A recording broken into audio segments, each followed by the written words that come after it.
ఏర్పడిపోయి ఏడాది అయిన సందర్భంగా ఈ రాష్ట్రానికి పట్టిన తేడా విరగడైందని చెప్పి ఈ రోజున మా జనసేన పార్టీ అధ్యక్షులు శ్రీ పవన్ కళ్యాణ్ గారు ఆదేశాలతో రాష్ట్రం అంతా కూడా ఒక పండుగ వాతావరణంలాగా ఆడపడుచులంతా కూడా రంగవల్లులు ఏదైతే సంక్రాంతి అలాగే దీపావళి పండుగ ఈరోజు మనం చేసుకోవాలి. ఎందుకంటే 5 సంవత్సరాలు రాష్ట్రాన్ని అధోగతి పాల్పాల్చిన గత ప్రభుత్వం ఎంత దారుణాన్ని గురిపెట్టిందో మనం ఆ రోజు చూసాం.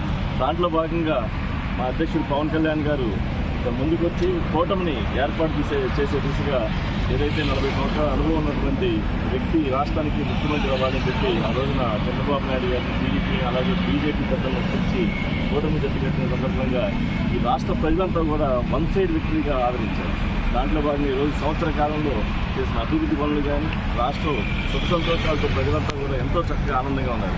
ఇక ఆ రోజు పండుగ చేసుకోవాలని చెప్పి ఆదేశం మీద ఈ రోజున మా జనసేన పార్టీ సెంట్రల్ ఆఫీస్ ముందర ఆడపడుల చోట రంగవల్లికలు అలాగే సాయంత్రం మా మండలాధ్యక్షులు అదే రాష్ట్ర కేడర్ అంతా కూడా కలిసి ఇక్కడ బాణాసంచ దీపావళి పండుగ చేసుకునే ఏర్పాట్లు చేసుకుంటా ఉన్నాం.